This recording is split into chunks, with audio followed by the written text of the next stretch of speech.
Fourth panelist, Gönenç Gürkaynak. That's why I always refer to him as Gönenç, because that's just quicker. It was a fair attempt. It was a fair attempt. Thank you. It was a fair attempt, yeah. So Gönenç is just a wonderful contributor to Concurrences and to these panels, partner of ELIG Gürkaynak, attorneys at law, leading law firm in Turkey, and head of their competition and regulatory practice. He has practiced before the Turkish Competition Authority since its founding more than 25 years ago.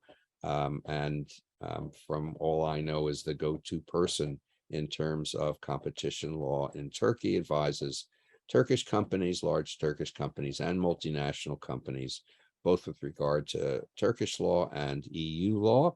And he's also a scholar.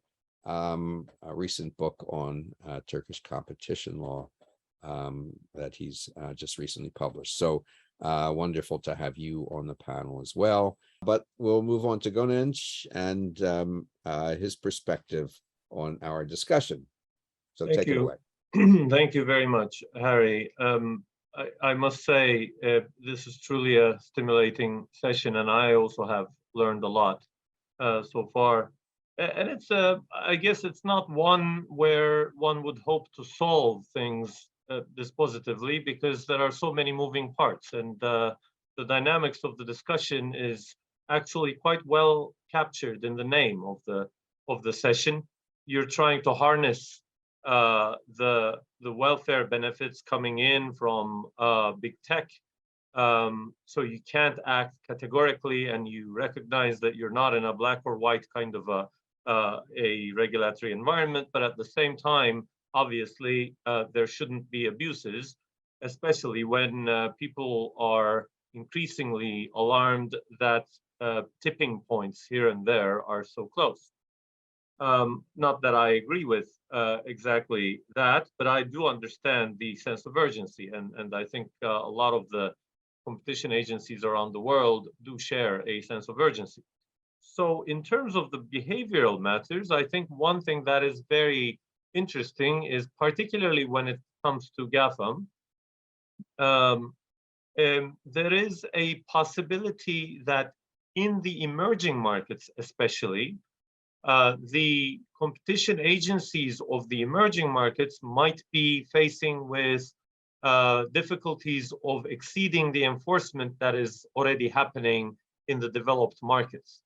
This, I think, we should discuss here, because traditionally this is the fora, I think, all around the world, really, where cutting-edge competition law matters from the perspective of emerging markets are being discussed.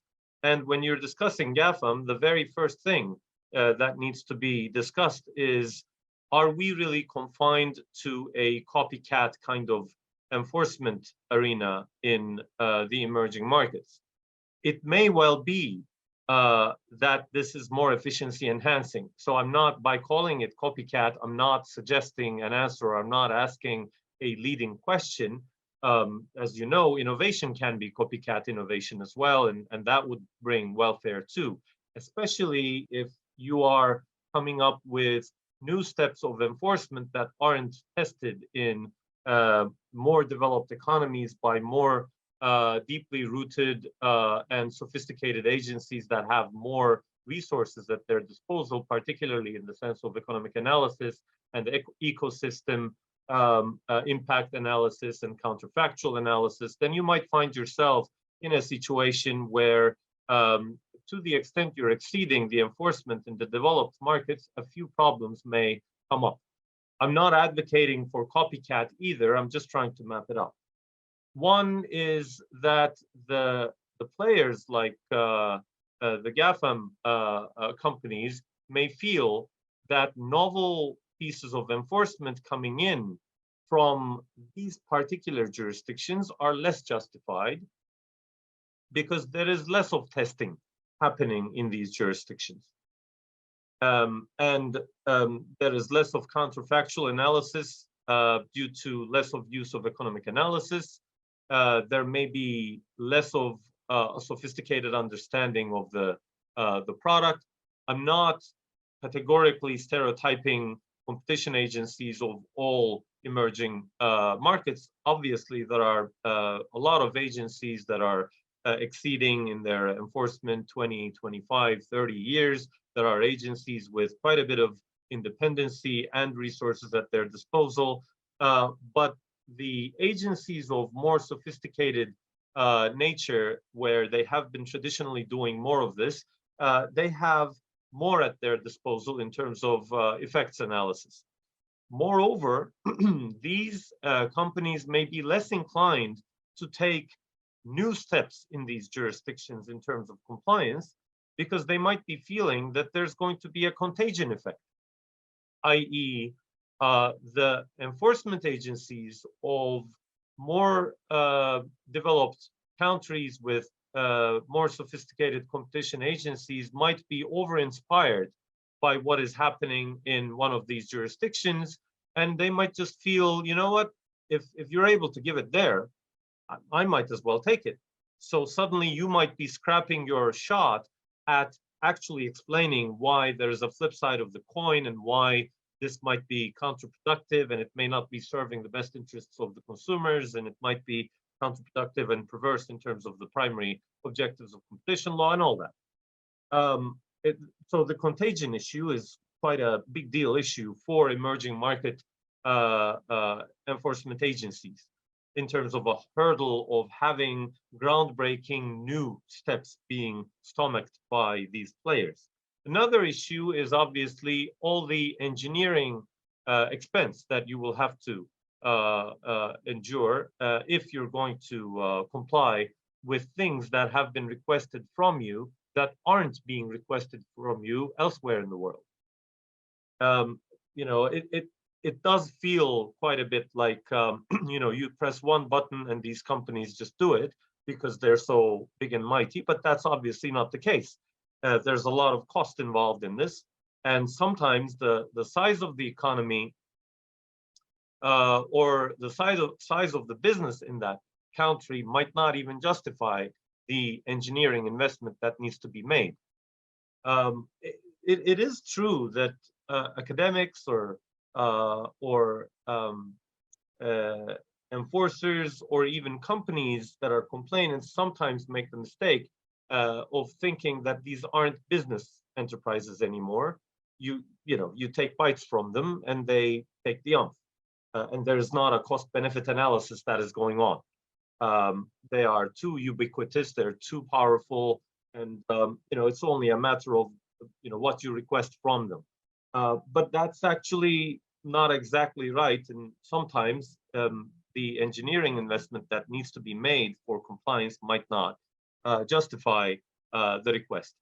And that brings me to a very interesting and delicate topic, which is the fact that the competition agencies of emerging economies, it seems, are facing more of the rhetoric of, in that case, we will need to shut down or exit, or, you know, oh, this product may not be continued. This has happened in a number of emerging markets, and I'm trying to bring, you know, be loyal to the emerging markets perspective of all of this. And the common perception, wrongly, I believe, is that this is some form of act of bullying by these entities, whereas it's very frequently also a part of the rational, inescapable decision, the business decision that comes in. So, you know, if I have to unleash all kinds of engineering resources, and if it's going to be contagious to other jurisdictions and it's going to haunt me in other jurisdictions as well, and I'm going to set a precedent, and I don't believe that I had due process in this jurisdiction, or I don't believe I had the level of sophisticated analysis that I should be afforded, then I will choose another front to explain my case, and I don't think I'm going to create a precedent by way of complying. And that brings the shutdown exit conversation into the gameplay. Whereas obviously, then the competition agencies in these jurisdictions, or the state itself, or the parliament, or you know, the governing body may feel that it's kind of a game of, hey, I brought the ball, so if you don't, allow me to play, then I'm taking my ball and I'm going home with it. So you guys play something else. And that's not always it. It's also that the ecosystem sometimes is more reliant on GAFAM in the emerging markets. And that's a tender point as well. So the enforcement that is happening in an emerging market might lead to more of an effect on the rest of the ecosystem, and businesses might be screaming and yelling that this is not good enforcement, this is not helping us as well. So that makes life more difficult for the enforcers in the emerging market economies, sometimes, not in all cases. And that, I think, wraps up the behavioral side of things. And without devoting this much of time to it, because I'd like to be cognizant of the overall timing, I'd like to say a few words on the merger control bit as well, again, from solely an emerging market perspective. And that is that I suspect we might also want to look into a potential overcorrection of the merger control enforcement habits in the digital sphere in emerging markets, because more and more it seems the emerging market authorities are wanting to look into all kinds of transactions that are happening if it involves GAFAM. That may be a good thing, actually, because how else are you going to look into creeping acquisitions? And that's the effort. Killer acquisitions and creeping acquisitions shouldn't be under the radar, and that is an honorable attempt, because ultimately, theoretically and practically, it's recognized that these things can happen. But the flip side of the coin is, obviously, you could be killing a lot of new investment. You could be killing the startups, their exit strategies, and you could be over-regulating the chances of startups selling to players like GAFA. And I think I would like to offer, I try to be neutral as much as I can, also because, as a lot of people know, I do represent the likes of Google and Twitter and very many other social media companies and the players of GAFAM in the antitrust sphere. So I tried to keep it in the form of questions and question marks as much as I could. But on this last note, I think I should be more dedicated and committed to saying that the overcorrection, I think, comes also in the form of a belief that a mistake in the past has been done in allowing certain transactions.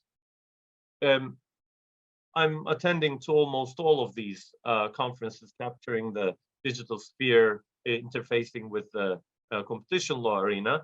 And there is almost a unanimous understanding, people are always nodding, and everyone seems to be in agreement that it was a mistake to allow, say, Facebook acquiring WhatsApp.